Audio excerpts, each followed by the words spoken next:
Nembe TV hiyo akili na huru. Habari yako, karibu Nembe TV na mimi ni Joseph Nembe. Karibu katika chaneli yangu. Leo nitazungumzia mambo ambayo yanafanya vijana wengi tunashindwa kufikia mafanikio, na miongoni mwa mambo hayo yako mengi, lakini mimi nitazungumzia mambo 7 ambayo yanafanya vijana wengi tunashindwa kufikia mafanikio. Jambo la kwanza ni hofu. Jambo la pili ni kukosa lengo. Jambo la tatu ni kukosa malengo. Jambo la 4 ni kukosa au hali ya kuahirisha mambo. Jambo la 5 ni kukata tamaa. Jambo la 6 ni kujilinganisha na wengine. Jambo la 7 ni kukosa nidhamu.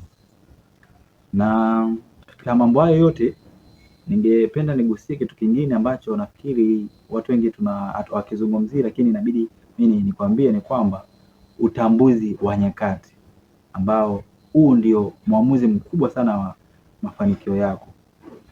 Na kwanza nianze na hii utambuzi wa nyakati. Na watu wengi tumeshindwa kutambua kwamba katika maisha ya mwanadamu kuna nyakati ambazo mwanadamu anaishi, ambazo amepewa kabisa, kwamba kuna nyakati za utoto, kuna nyakati za ujana, kuna nyakati za utu uzima na kuna nyakati za uzee. Sasa katika hizi nyakati 4 ambazo nimekuorodheshea hapo, ni nyakati ambazo mwanadamu anapitia mambo mengi sana ambayo yanahusiana na maisha kuelekea vile ambavyo yeye anataka haishi. Sasa nafikiri umenielewa kwamba nyakati pia ni kikwazo kikubwa sana cha watu kufikia mafanikio, kwenye kuzitambua nyakati. Na ningeanza na hili jambo la kwanza ambalo ni hofu. Hofu ni hali ambayo mtu anakuwa nayo, kwamba ya kuona kwamba ili haliwezekani, hii haliwezekani, ili haliwezekani, ili haliwezekani, haliwezekani. Na unakuta tayari anakuwa anafikiria kufanya jambo fulani, lakini kuna msukumo ambao unakuja ndani ya moyo wake, au kuna mazingira ambayo yamemzunguka yanamfanya yeye aone kwamba kufikia lile jambo ni kuna ugumu fulani ambao unaweza ukajitokeza. Sasa hiyo hofu inaweza ikasababishwa ni kwa sababu ya watu ambao wamemzunguka, ni kwa sababu ya mfumo wa yeye kujifunza kwake, labda kulishaathiriwa na watu ambao wanamzunguka. Na jambo la pili nimesema ni kukosa lengo. Kukosa lengo kwa mantiki gani? Kwamba unajua kila mwanadamu ambaye anaishi hapa duniani ana namna ambavyo anatamania kuishi, na hilo ndio lengo ambalo nalizungumzia hapa. Sasa wapo watu ambao hawana lengo, yani hawajui wao wanataka waishi kwa namna gani. Na ukikosa kitu kama hichi, basi tunasema kwamba mtu wa aina hii kufikia mafanikio ni ngumu sana, ngumu sana, ngumu sana. Jambo la pili ambalo linafanya watu wengi tunashindwa kufikia mafanikio, au vijana wengi na mimi pia na watu wengine, kwa sababu nisije nikasema mimi nimefanikiwa au sijafanikiwa, kwa sababu kila mtu ana namna ambavyo anayapima mafanikio, bali najaribu kutoa hii elimu au hili darasa kwa wengine, ili kila mtu aweze kujifunza kwa namna yake na kutafakari kama aliyekuwa hana anapate, na alikuwa ambaye alikuwa nayo iza anaweza akaongezea zaidi. Na sasa naongezea hiyo ya pili, kukosa lengo. Kukosa lengo ni hali fulani hivi ambayo unaweza ukawa nayo mtu, kwamba mimi nataka niishi maisha ya aina gani, kwa sababu wengi wanasema kwamba kupata ni kuchagua na kukosa pia ni kuchagua, katika hengo ya kutafuta. Sasa hebu tujaribu kuangalia, yani kukosa ni kuchagua kwa namna gani na kupata ni kuchagua kwa namna gani. Na mimi ndio maana nimekuambia kwamba mafanikio, mtu ukikosa lengo huwezi ukafanyaje, huwezi ukafanikiwa. Endapo mimi nina lengo la kufanya jambo fulani, na katika jambo hilo nimekosa lengo sahihi la kwenda kulifanya, kwamba ni namna gani nitalifikia lengo langu, basi hapo mimi nitakuwa nimeshafanyaje, nimeshafeli au nimeshindwa kufikia mafanikio.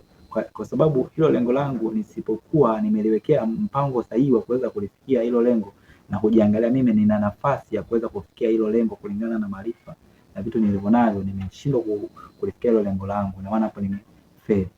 Kukosa malengo, tukumbuke kwamba mwanzo nilianza na kitu ambacho nilizungumzia kwamba katika natoa zile sababu 7 ambazo zinashindwa kufanya watu wengi kushindwa kufanikiwa. Sababu ya mwisho ambayo niliiweka pending, ambayo yenyewe inaingia kwenye sababu zote, ni kutokuzitambua nyakati. na nimeeleza kuzitambua nyakati kwa namna gani. Hapa sababu hii ya nne ambayo au ni ya tatu ambayo ni kukosa malengo yenyewe, inakuja kwamba kwenye hii inakuja moja kwa moja kwenye mtu kuto kuzitambua nyakati. Kila mwanadamu ambaye anaishi hapa duniani ana namna ambapo anatamania kuishi, au inaambatana na nyakati kuelekea kwenye lile lengo kubwa ambalo nimetoka kulizungumzia hapo. Jambo lingine ambalo nimelizungumzia hapo ni kuhairisha mambo, yaani kwamba umeweka mipango yako vizuri na lengo lako na malengo yako, lakini kuna ile hali ya kutokea kwamba sifanyi sasa hivi, nitafanya kwa muda fulani, kwamba huu sio muda wake sahihi, nitafanya kwa muda fulani, nitafanya muda huu, nitafanya baadaye, muda huu bado kuna changamoto zinanizonga. Yani iko ni kitu kingine ambacho pekee kinafanya watu wengi wanashindwa kufanyaje, wanashindwa kufikia malengo. Na jambo la tano ni kukata tamaa.